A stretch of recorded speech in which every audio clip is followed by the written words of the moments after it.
네, 안녕하십니까. 저는 소개받은 대구보건대학교 간호학과 임은실입니다.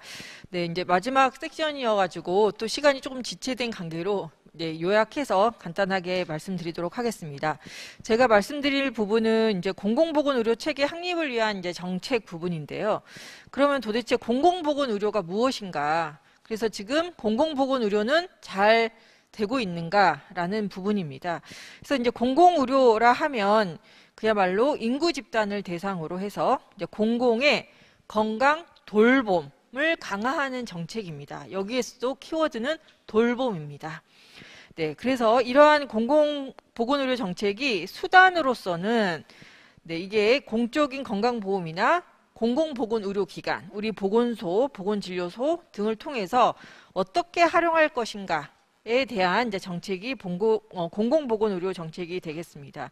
그러면 이러한 공공보건의료 정책은 그야말로 인구 집단의 건강 수준을 향상하기 위해서 모든 보건의료 영역의 협력과 연계가 이루어져야 되는데요. 이러기 위해서는 이제 공적 건강보험과 공공보건의료기관의 이제 기능을 체계적으로 작동되도록 하는 이제 그러한 정책들이 필요로 될 것입니다. 그래서 이제 이런 공공보건의료 정책에 있어서 그야말로 이제 국민건강 수준 향상이라는 목표를 가지고 있는데요. 이것을 달성하기 위해서는 그러한 건강보험 정책과 함께 이제 공공보건의료 기관의 기능을 이제 시스템적으로 이제 설계하는 것들이 필요할 것 같습니다.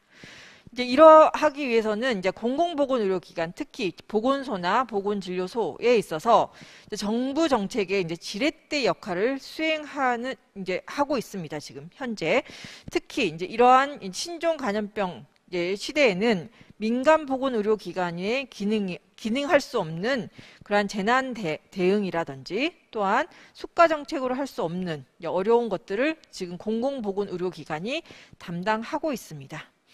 그러면 이러한 공공보건의료가 공급량에 있어서 지금 보건의료 체계에 영향을 미칠 수 있는데 지금 이러한 상황에서 공공보건의료 체계가 잘 작동하고 있는지에 대해서 지금 보면은 위드 코로나로 가면서 이제 국민들은 일상생활을 회복하는 과정에 있는데 그야말로 위드 코로나로 가면서 이것을 담당하는 보건소는 더욱더 지금 힘든 상황에 놓여 있는 것 같습니다. 그러면 이러한 이제 공공보건의료 기관에 있어서 이제 의료 공공성이 있는데요. 여기에서는 한 5가지를 이야기할 수 있습니다. 먼저 가장 중요한 것은 그러한 장애나 소외 지역에 있는 취약계층의 건강보호, 그야말로 국민의 안전한 삶을 위한 그런 건강보호 안전망이 있는지에 대한 부분이 있고요. 그다음에 두 번째가 이제 신종 감염병에 대한 재난의료 대비, 그리고 이제 세 번째가 질병 예방을 확산하기 위해서 이제 건강 증진 업무를 하는 부분. 그 다음에 이제 그러한 의료의 과도한 상업성을 견제하고 이제 대안으로 표준 의료를 제공하는 부분. 또한 기후 변화와 관련된 그러한 이제 행정하는 부분들이 있는데 현재는 신종 감염병으로 인해서 나머지 모두는 지금 마비된 상태로 공공보건의료가 진행되고 있습니다. 지금 현재 다 모든 게 신종 감염병에 다 지금 대비하고 있는데 나머지는 마비됐기 때문에 그야말로 다음은 어떤 것들을 준비해야 되는지에 대한 그러한 고민들이 필요한 시기인 것 같습니다. 이와 관련해서 앞에서도 많은 말씀을 주셨지만 공공보건의료가 굉장히 취약하다라는 것들을 아마 현장에 계시면서 많이 느낄 거예요. 이거와 관련해서는 고령화되어 있고 또한 만성질환으로 바뀌었기 때문에 더욱더 질병관리가 필요하고 그러면서 지금 신종 감염병이라는 또 새로운 공중보건 위기가 오고 있고 그러면 그럴수록 더욱더 계층 간의 불평등과 빈곤의 악순환으로 지금 상황이 악화되고 있습니다. 그래서 지금 또한 재난 의료와 관련해서도 신종 감염병뿐만 아니라 지진이라든지 홍수 등 이러한 자연 재난과 관련해서도 굉장히 대응하기에 취약한 상태이고 또한 여전히 우리가 공공보건의료에 있어서도 공공병원을 통한 치료 중심의 의료 서비스가 제공되고 있고요. 그러면 주민들이 스스로 자신을 돌볼 수 있도록 하는 그러한 보건교육이나 건강증진 서비스는 여전히 부족하고 지금은 거의 제공되지 않는 상태로 진행되고 있습니다. 이거와 관련해서 보시면 우리나라 이제 건강검진을 하고 있는데 한 70%에서 80% 이제 못 미치는 수준인데, 더욱더 중요한 것은 2차 검진으로 해서 이제 고혈압이나 당뇨가 이렇게 발견이 되면 2차 검진을 통해서 그야말로 건강검진의 목표를 달성할 수 있어야 되는데 이 수준은 거의 40%도 안 되는 수준이고요. 또 이제 당뇨나 고혈압에 있어서도 이제 관리를 해야 되는데 관리를 제대로 못하는 경우, 또 특히 이제 중복투약이라든지 이런 것들을 통해서 관리를 해주는 지금 지역사회 기전이 굉장히 부족한 상태입니다. 네, 그리고 이제 가장 많이 나온 부분들이 이제 간호인력 부분입니다. 그래서 이제 그 2021년에 이제 이건 초반기인 것 같습니다. 보건간호사에서 발표한 것은 비공무원의 비율이 한 46.8% 된다고 했는데요. 아마 지금 코로나가 이게 지금 심화되면서 현재는 거의 정규직이 40%고 비공무원이 한 60% 정도 되는 것 같습니다. 이 인력은 보건소에 정규직이 100명 있다고 하면 비정규직이 150명 있는 상황입니다. 이런 상황에서 어떻게 지금 보건소가 운영이 되며 어떻게 인력들이 그 업무에 있어서 일관성을 가지고 일을 할 수 있는지에 대한 이제 의문이 들고, 정말 힘든 상황임에도 불구하고 이제 보건소나 그러한 지역보건의료기관에서 역할을 하고 있는 것 같습니다.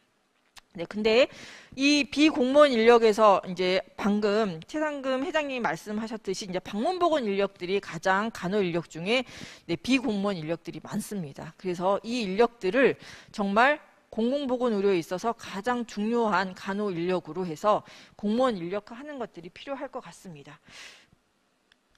네, 그리고 이제 이렇게 이제 공공보건 의료 체계가 확립하기 위해서는 이제 보건소 기능도 개편되면서 이제 간호 인력들이 충분히 충원이 돼야 되는데요. 이제 이러기 위해서는 지금까지는 저희가 이제 내소하는 사람을 주로 했다면 이제 찾아가는 서비스로 해서 이제 지역에 그야말로 사각지대가 발생하지 않도록 서비스를 제공하는 간호 인력이 필요하고, 또한 인력을 배치할 때도 지금은 시군구마다 한 개소의 보건소를 설치하지만 이제 최근에 와서 이제 30만 명 이상일 때는 또 보건소를 하나 더 설치할 수 있는 이제 법적 근거가 만들어졌지만, 더욱더 중요한 것은 그 지역에 있는 건강관리가 필요한 사람이 얼마나 되는지, 치매 인구수는 어떻게 되는지, 뭐 자살률은 어떻게 되는지, 건강검진을 받지 않은 인구수는 어떻게 되는지에 따라서 조금 유동적으로 그러한 인력들을 충원할 수 있도록 하는 부분들이 필요할 것 같습니다. 네, 그리고 이제 특히 지역사회 통합 돌봄이라고 해서 이제 노인 등 지역사회 주민에 있어서 이제 통합 돌봄 분야가 있는데, 지금 이 통돌 사업을 하면서 보건소의 역할이 거의 없습니다. 그래서 이제 이러한 통돌 사업과 관련해서 이제 보건소가 역할을 강화하는 부분들이 필요할 것으로 보입니다. 네, 그리고 이제 특히 이제 그 간호인력 충원과 관련해서는 앞에도 말씀드렸지만 이제 보건의료 수요를 고려한 공무원 채용이 필요하고, 특히 그 중에서도 이제 간호직 공무원을 확대하는 부분들이 필요합니다.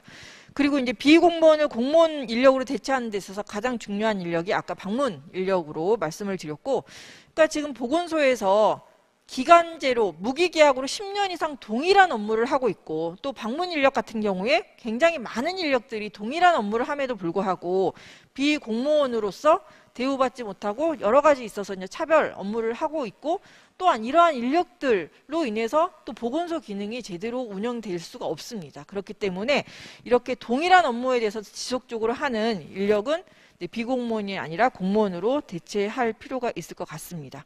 그리고 이제 현재 간호 인력에 있어서 이제 간염병 대응 조직을 어떻게 할 것인지에 대한 확대에 대한 고민이 필요할 것 같습니다. 현재는 이제 코로나19 때문에 모든 업무를 마비하고 이제 이 업무만 하고 있지만, 향후에도 이제 이런 간염병은 계속 올 거로 예상되기 때문에 이제 그러한 것들을 항상 대비할 수 있는 그 간염병 대응 조직으로 이제 간호 인력들을 확대하는 것이 필요로 될 것 같습니다.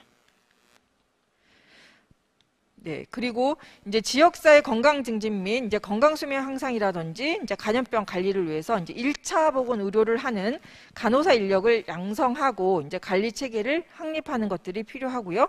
또한 1차 보건 의료 인력에 있어서 이제 보수 교육이라든지 재교육을 통해서 그동안 이제 간호학과 4년 동안에 배우거나 아니면 임상에서 또 경험한 것과 다른 또 지역사회 역할들이 있기 때문에 이제 그런 것들을 이제 역량을 강화해 가는 부분들이 필요할 것 같고요. 그리고 더욱더 이제 1차 보건 의료에 있어서 이제 전문 인력들을 다양화하는 것들이 필요할 것 같습니다. 현재는 이제 보건진료 전담 공무원이 가장 1차 보건 의료 있어서 이제 역할을 하고 있고, 또한 다른 또 보건 사업에 있어서도 이제 역할을 할 수 있도록 또한 양성하는 것들이 필요할 것 같고요. 그리고 또 이제 지역별 간호사에 있어서 가장 중요한 것은 이제 지역 간호사제, 크게는 지역 간호사제, 아니면 동에 있어서는 지역 담당 간호사를 이제 도입하는 것들이 필요할 것 같습니다. 여기 보면 이제 지역별 간호사 수요 대비 간호사 공급 부족과 관련해서는 이제 절대적인 수 부족보다는 그 지방의 지역에 있어서 보수라든지 그러한 여러 가지 신분의 문제 때문에 다 이제 수도권 쏠림 현상으로 또 간호사의 불균형이 있습니다. 그래서 이러한 부분들을 해결하기 위해서 지역에 있는 간호사들에게 더욱더 대우해주고 그러한 신분의 안정들을 보장해주는 정책들이 필요할 것 같고요. 이거와 더불어서 이제 공중보건 간호사라든지 이제 지역 간호사를 양성해서 지속적으로 이분들이 지역에 머물면서 역할을 다할 수 있는 그러한 정책적 지원들이 필요할 것 같습니다. 그리고 이제 마지막으로 가장 이제 중요한 것은 지금 모두가 돌봄을 이야기하고 있습니다. 근데 이 지금 국가적으로 정부 정책에 있어서도 돌봄을 이야기하고 국민들도 다 돌봄을 이야기하고 있는데 이 돌봄은 도대체 무슨 돌봄일까요? 지금 지역사회 통합 돌봄 사업에서 보면은 그야말로 이 돌봄에 들어가 있는 것은 보면 장기요양 학대하는 부분과 돌봄 서비스 입니다. 그 돌봄 서비스라는 것은 노인 돌봄 서비스, 그다음에 가사 간병 서비스입니다. 과연 국민들이 원하는 돌봄이 이 가사 간병 서비스의 돌봄을 원하는 것일까요? 지금 이 통합 돌봄 사업을 하는 것은 그야말로 국민의 삶의 질을 높이기 위해서 어르신들이 살던 곳에서 건강한 노후를 막기 위한 이 통합 돌봄 사업을 하는데, 그야말로 주는 돌봄 서비스는 가사 간병 서비스입니다. 가장 중요한 건강 돌봄에 있어서 우리가 간호는 돌봄이다, 돌봄의 예술은 간호다라는 가장 근본적인 그 간호가 가지고 있는 부분들이 있었는데, 어느 순간 이 돌봄이라 하면 간호가 아니라 사회복지 영역에서의 그런 가사간병 서비스를 주는 돌봄으로 이게 바뀌어 있는 지금 주소인 것 같습니다. 그래서 우리가 이 돌봄과 관련해서 정말 이 그 돌봄을 받고자 하는 사람들, 우리가 돌봄을 줄 때 정말 총체적으로 그 인간이 가지고 있는 삶에 있어서 가장 중요한 이제 총체적인 돌봄으로 통해서 이제 건강한 삶을 살 수 있도록 이 지금 주거 지원과 이게 지금 가장 가운데 있는 읍면동이 있습니다. 읍면동 희망복지단에서 통합 사례 관리를 하면서 이 통돌 사업을 하고 있는데요. 여기 가운데에 있어서 그야말로 농어촌에 있어서는 보건진료소가 지역 주민에 있어서 통합 돌봄 서비스를 주는 주체가 되고, 또한 시군구에 왔을 때는 또 보건소에 있는 통합 간호 그 서비스 센터에서 줄 수 있도록 이 통합 돌봄의 모형을 다시 만들어가는 게 지금 필요하지 않을까 생각해 보면서, 정말로 이런 것들을 하기 위해서는 이제 지역별로 동별로 그 지역 담당 간호사를 통해서 역할을 개발해 나가고, 또한 국민들이 원하는 돌봄 서비스를 줄 수 있는 간호 서비스를 개발하는 것들이 필요할 것 같습니다. 네, 이상 마치도록 하겠습니다.